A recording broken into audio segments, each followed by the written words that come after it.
levar um satélite à órbita geoestacionária, conseguiu algo fantástico, porque é a órbita mais desejada. Exemplo, o Brasil lança lá da barreira do inferno, Rio Grande do Norte, uns foguetes sonda. Eles sondam a órbita inferior, no máximo a órbita média, que chega a monitorar o cinturão de Van Allen, no máximo.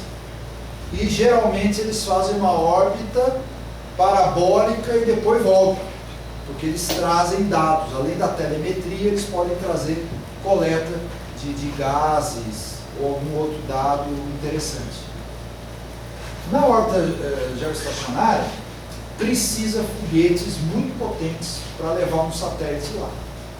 E já se colocou 2.000 satélites nessa órbita geoestacionária. Por que é importante? Bom, é importante, imagine você, durante a Guerra Fria, os Estados Unidos querem saber o que acontece no território soviético. Aí ele fala, bom, então vamos lançar um satélite que passa em cima do União Soviética. Esse passar é um instantinho, né? É o que faz o satélite sensoriamento remoto, ele vai embora, né? Um satélite espião em órbita geoestacionária, você coloca ele em cima de Moscou, a 36 mil km de altitude, e ele permanece ali às 24 horas do dia. A Terra gira, ele gira junto. E você monitora durante anos o que acontece em Moscou, que seja visível da rua. Se estiver escondido nos prédios, você não vê.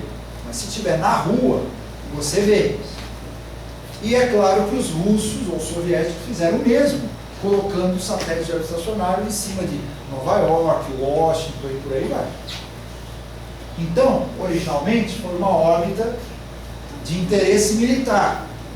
Depois, uma órbita de interesse meteorológico, que significa colocar um satélite em tal posição que você vê um hemisfério inteirinho da Terra e monitora o movimento das nuvens. Depois, satélites de comunicação. Fantástico, porque você põe o satélite ali e ele consegue refletir sinal de qualquer antena que estiver naquele hemisfério. Aí você põe 4 desses em volta da Terra, pronto, você já tem um sistema de telecomunicações via satélite prontinho. Você tem todo o planeta coberto com 4 satélites. Com 2 já bastaria. 4 você pega os sinais. Aí dá para fazer todo tipo de comunicação, TV a cabo. Aí só vai depender do chamado transponder, que é o equipamento que fica no satélite, que tem uma limitação de faixas, em termos de comprimento de onda, né, frequência, então ele está limitado. Então, dependendo dos tipos de transponder que se colocar, você consegue, né?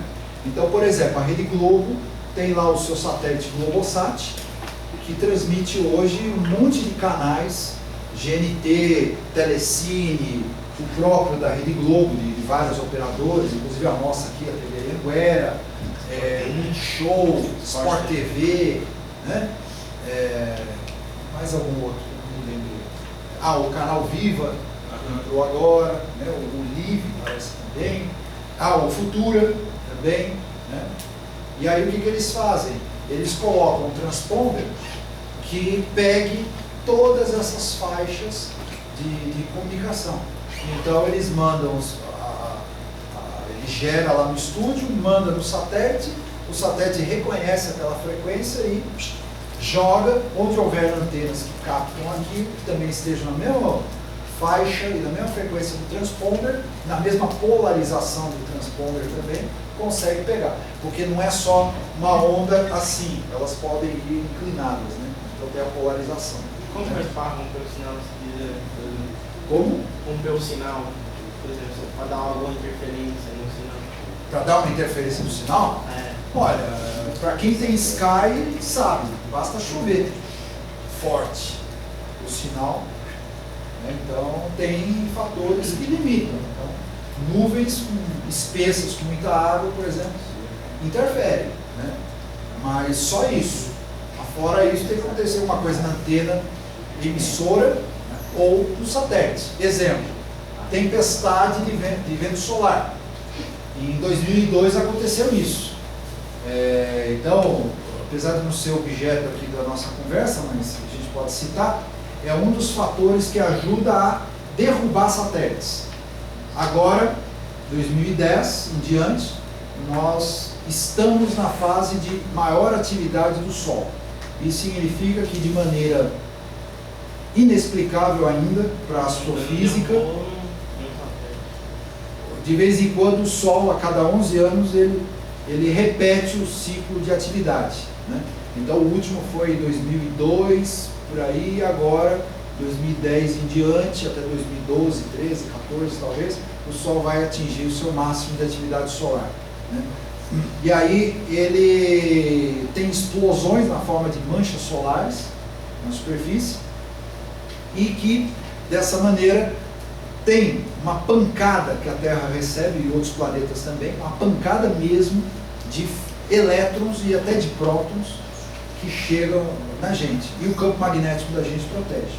Agora, os satélites que estão acima do cinturão de Van Allen, principalmente os da órbita geossíncrona, eles não têm nenhuma proteção do campo magnético da Terra. Tem pouquinha coisa mesmo, pouquinho. Então, eles sofrem aquela pancada e aquilo desliga o satélite. Então, hoje nós temos pelo menos 8 satélites no espaço de monitoramento do Sol. E eles conseguem nos avisar com 1 hora de antecedência antes do pulso chegar aqui. Às vezes leva até 2 dias para o pulso chegar. Diferente da luz, que demora 8 minutos para vir do Sol até aqui. Já elétrons, prótons são mais lentos, então demora às vezes até 2 dias. E com 1 hora de antecedência, quando o sinal chega nos satélites que estão ali, ele já avisa para a gente. Não é que ele avisa, a gente detecta pela atividade da superfície do Sol. Falou, opa, vem encrenca aí. Então, os satélites podem ser desligados. Em 2002, mesmo com todo esse monitoramento, vários satélites foram afetados, e teve um satélite japonês que desligou, saiu de órbita e caiu. Um caso de satélite japonês, mas a cada 11 anos alguns satélites caem por conta disso daí. Só por curiosidade, por que os astronautas foram à Lua entre 1969 e 1972? Porque só dá para ir na Lua em momentos de baixa atividade solar. Não queira ir na Lua agora, com alta atividade solar. Tá? Então tem uma limitação na exploração espacial. Nós não podemos mandar gente para a Lua num momento de grande atividade solar, porque na Lua eles estão longe do campo magnético da Terra, a Lua não tem campo magnético, e portanto eles recebem toda essa radiação. Para vocês terem uma ideia, os astronautas que foram à Lua, mesmo nessa situação, eles diminuíram a vida deles em algumas horas, tá, por conta de ter recebido radiação solar.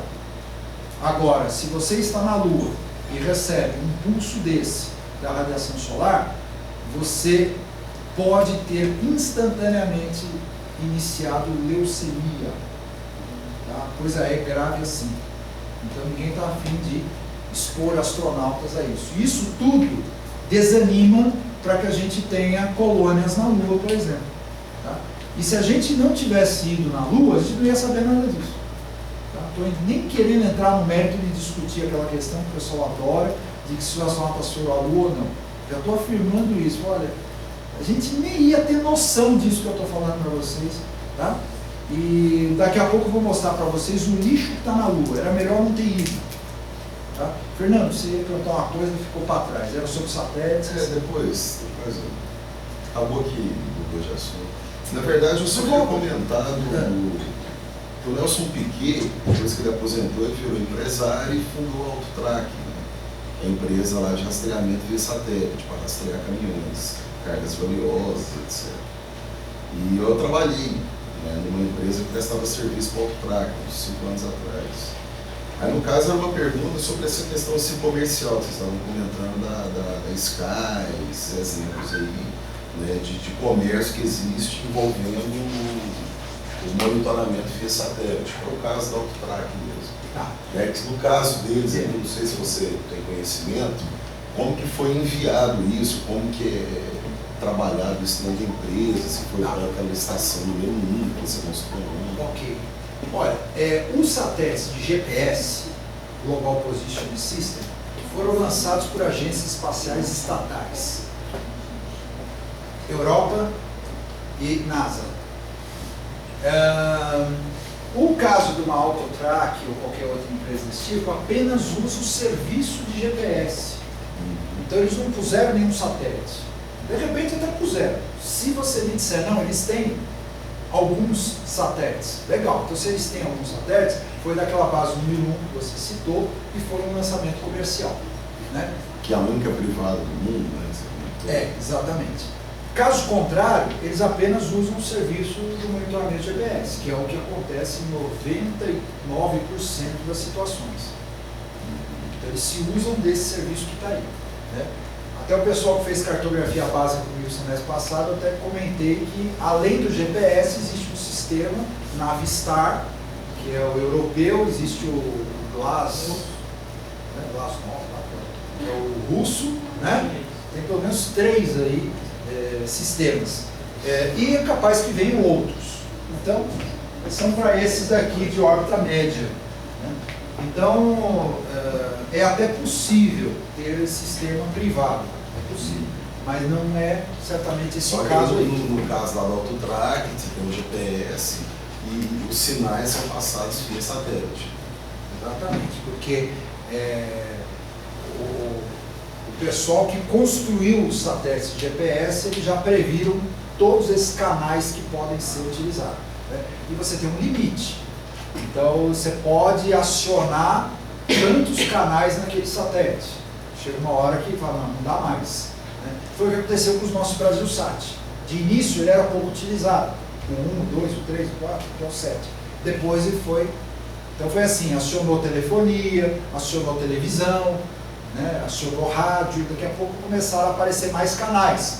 Foi quando então surgiu mais canais na televisão. O Silvio Santos foi lá, adquiriu um canal de televisão, a Bandeirantes, né? Então vai abrindo espaço, fala, olha, a gente tem até 10 canais de TV pública aqui que dá para... Né? Então a coisa funciona assim, então ele tem um limite, né, que é dado ali pelo satélite.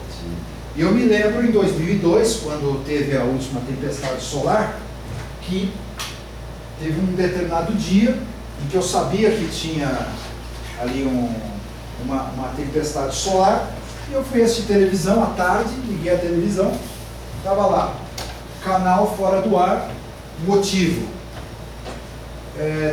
tempestade magnética. Eu achei muito legal isso. E era um grupo de canais. Você via assim, e eles colocaram em português. TV fora do ar por motivo de tempestades magnéticas, solares, mas assim, cada um deles mudava um pouquinho a redação. Eu achei isso bárbaro. Né? Falei, poxa, tá aí. Satélite em órbita geoestacionária, na época era DirecTV, que eu tinha, não era Sky, e aconteceu isso daí. Bom, isso aqui são os tipos de antenas parabólicas que faz o monitoramento de radar. Né? Então o que acontece? Ele dá o pulso, vai, reflete no objeto até 20 centímetros e retorna. Né? Então essa é a forma que eles usam para monitorar. Diferente de outras antenas parabólicas que apenas captam o sinal. A de radar, ela emite o sinal. Né? Bom, e aqui já para vocês terem uma ideia da quantidade de coisas em volta da Terra. Os space debris. E aqui dando uma porcentagem do que tem lá. 17% são corpos de foguete, ou seja, os estágios de foguete. 19% é material conhecido, né? 22% são satélites que não funcionam mais e 42% outras coisas que pararam de funcionar lá e são fragmentos, como é o caso de combustível, baterias, lascas de pintura. Né? Vamos conhecer melhor o tamanho da encrenca. Aqui, mostrando as órbitas, né? Em azul, a posição da órbita alta, geoestacionária, em amarelo a órbita média e em vermelho a órbita baixa. E aqui está dando exemplos das coisinhas que tem ali no espaço, né? Então aqui na órbita baixa, um objeto gigantesco como esse, que é a Estação Espacial Internacional, por exemplo, né? E aqui então está dando, inclusive, dimensões das coisas, né? Aqui, por exemplo, está mostrando coisinhas com até 10 milímetros aqui de tamanho, então, um pouquinho vamos entrar em detalhe e ver aí as dimensões de tudo, né? Esse aqui, por exemplo, é o telescópio espacial Hubble, né? Tem 13 metros de comprimento. Esse aqui tem 100 metros de comprimento. Umas coisas aí que estão em ordem. Aqui um pouco mais de detalhe, né? Aqui a gente consegue até ler 36 metros, 109 metros, 4 metros, 13 metros, 5,5 metros, 50 centímetros, são os satélites, os microsatélites, 10 milímetros, 0,1 milímetro, 0,01 milímetro, 0,1 milímetro, 1 centímetro. Então, mostrando os pequenos fragmentos ali, tem até uma gotinha ali cristalizada. Então, para ter uma ideia do tamanho das dimensões das coisas que estão ali no espaço. Aqui é o logo do sistema de monitoramento de radar. Por que o ônibus espacial está representado aqui? Porque ele também tem sistema de radar para tudo quanto é lado. A estação espacial também tem sistema de radar, né? Assim como as aeronaves, os submarinos, os navios, todos usam sistema de radar, né? Para saber o que está em volta. E aqui eles apresentam o lixo espacial em volta da Terra. Claro que esses pontinhos brancos estão fora de escala, mas pelo menos nos dão uma noção das posições onde tem cacarecos em volta da Terra.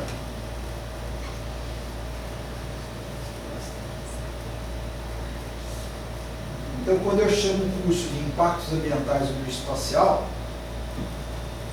só por aí a gente já percebe que é um lixo que está girando em volta da Terra. E se ele está girando em volta da Terra, certamente esse lixo atrapalha os lançamentos espaciais. Isso é uma preocupação. E é um fato que acontece, vou mostrar daqui a pouco. Os acidentes causados no espaço por causa do lixo espacial. E esse lixo cai na Terra. E vou mostrar os acidentes causados na Terra por causa do lixo espacial. Tá? Paulo, a própria infinitude assim, do universo, do espaço sideral, contribui negativamente, né, para isso, porque, pelo que você comentou ontem, fiquei pensando assim, parece que não tem nem planejamentos assim, na hora de lançar o satélite para depois resgatar ele, né? Não O tem pessoal mesmo. não se preocupa muito com isso. Não tem mesmo. Às vezes, pelo fato da infinitude, né, do espaço sideral, eles acham que... É uma coisa muito parecida, Fernando, com o descarte de lixo no mar. Sabe? É muito recente a preocupação das embarcações de recolher todo o lixo de volta para a Terra, né?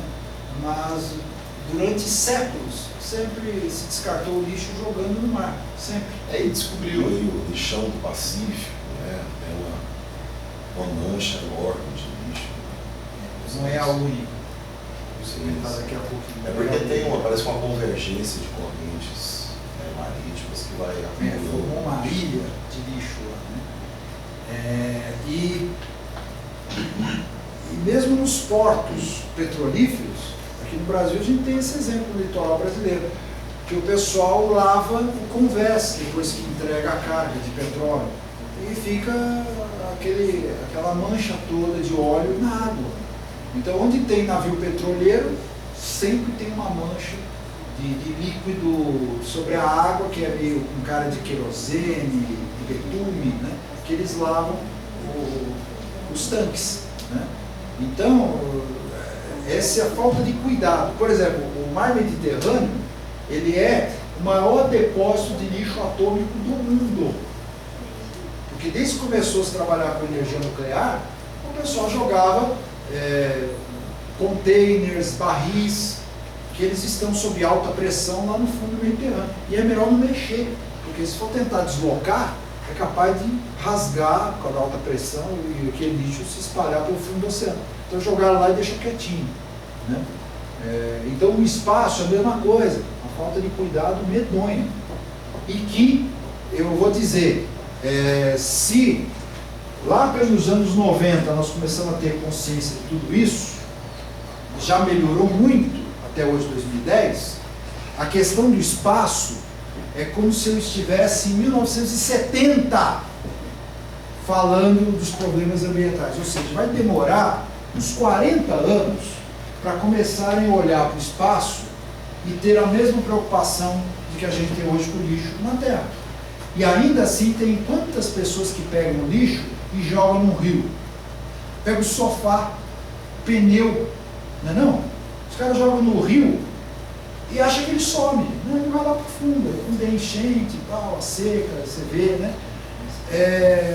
Então, assim, existe um descaso geral da população, e mesmo nosso, porque basta você andar pelas ruas de Goiânia, você vê a pessoa com um carro bonitão, baixa o vidro, por causa do ar-condicionado que está gostoso ali dentro, e pega uma latinha de alumínio e joga na rua. Né? Umas coisas assim absurdas, né? Outro dia... Eu já vi na rodovia jogar coco. Eu acho isso um absurdo. Olha, coco. Isso é uma árvore. Outro dia eu fui atravessar a faixa de pedestre, o motoqueiro, né? Descascou uma bala, jogou papel assim, olha, não dava 1 metro, tinha uma lixeira aqui, ó, do lado dele na calçada, ele parado na faixa de pedestre. Então esse tipo de consciência não dá para a gente cobrar muito das agências espaciais e da ONU, isso daqui. Não dá. Né? É uma coisa que a gente querer cobrar honestidade de político, sendo que nós somos desonestos. Vamos falar a verdade. Vamos combinar de verdade. Né? Primeira oportunidade que alguém tem, por exemplo, está fazendo um curso lá, não sei o quê, opa, o professor passou lista, eu vou lá e assino com o meu colega. Ninguém nunca fez isso. Se não fez, um dia vai fazer. Tá? Sabe? E daí vai. A gente faz um bocado de coisa que a gente acha tão inocente, né? Mas é difícil você ser honesto integralmente. Você fala, não, eu sou honesto. Né? É como eu costumo dizer, eu tenho o meu preço. É bom que está gravando. Eu tenho meu preço, não sei qual é. Não sei. Se algum dia alguém quiser me comprar para fazer alguma coisa, eu não sei qual é o meu preço. Né? Não sei. Então eu não vou ser besta de dizer que não, eu sou honesto, eu sou um exemplo, eu sou um anjo na terra. Não sou não, eu tenho meu preço. E tenho consciência disso. Não sei se felizmente ou infelizmente. Talvez o fato de eu ter consciência disso faça com que eu fique longe dessas porcarias por aí. Né? Mas tem gente que não tem escrúpulo. O cara se vende por qualquer preço. Né? Gente que não tem. Então não dá para a gente ficar cobrando dessas pessoas honestidade. Falar, porque o político rouba, não sei o quê. Mas e se você tivesse no lugar dele, você ia fazer diferente? Tomara que sim, porque a gente tem esperança, né? Mas a gente tem que tomar cuidado, porque é a questão do lixo. Você está cuidando bem dos seus resíduos sólidos? Né? Você está procurando ter um dia um pouco mais ambientalmente correto? Então a coisa chegou a tal ponto que nós poluímos o espaço. Essa imagem é chocante para vocês? É? Desculpa, eu vou chocar um pouquinho mais. Você só estava olhando isso aqui. Esse anel em volta é a órbita geoestacionária.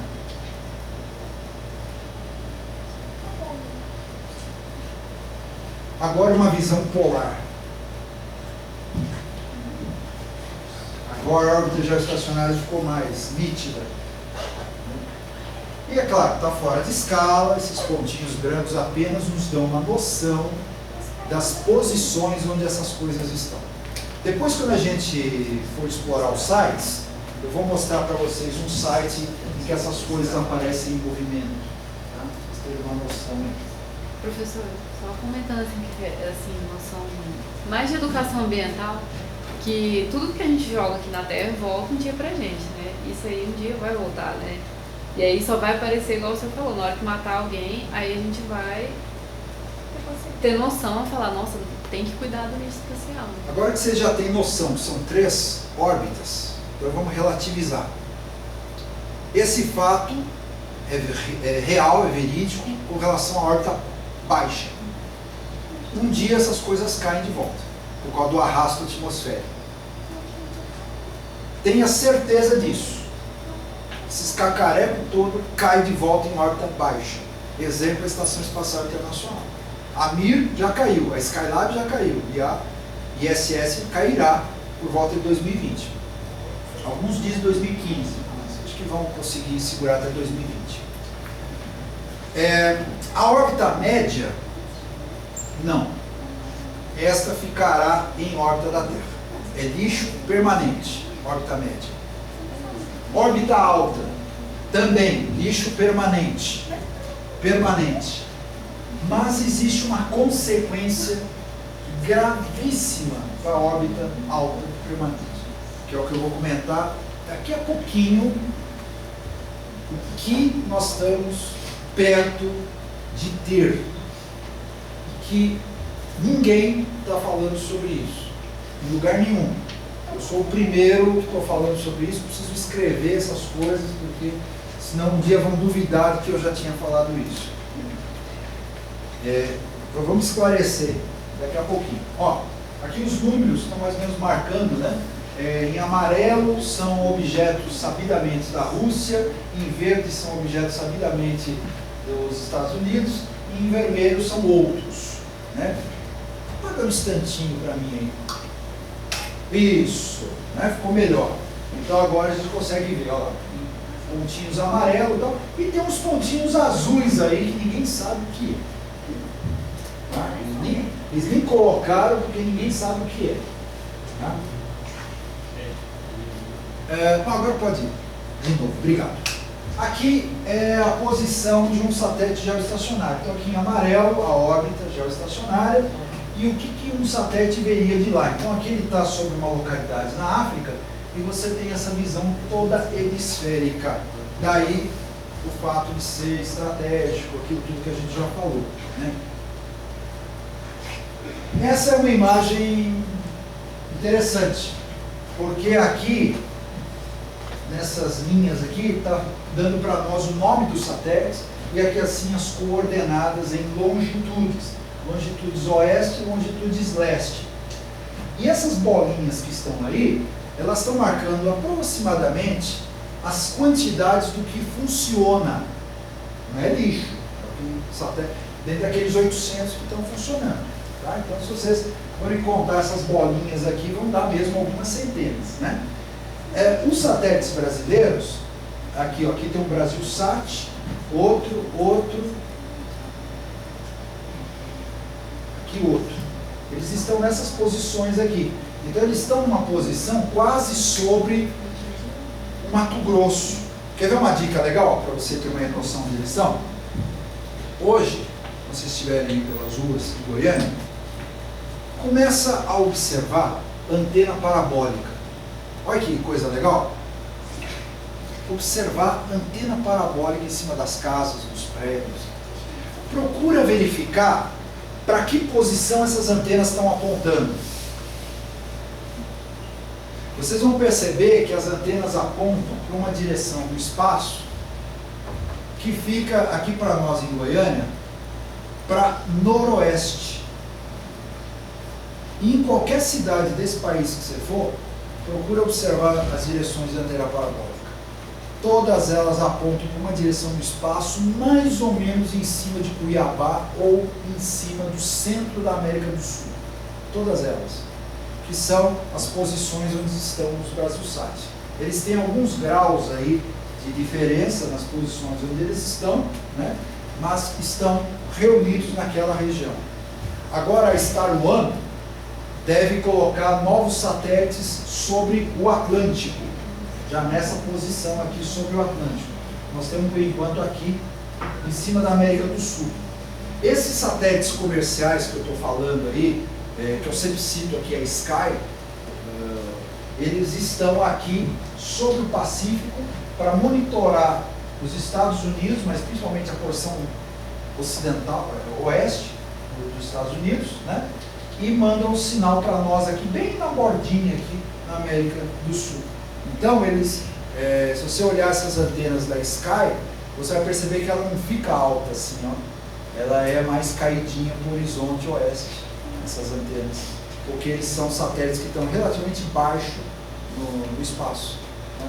Porque eles já estão aqui bem em cima do Pacífico para nós.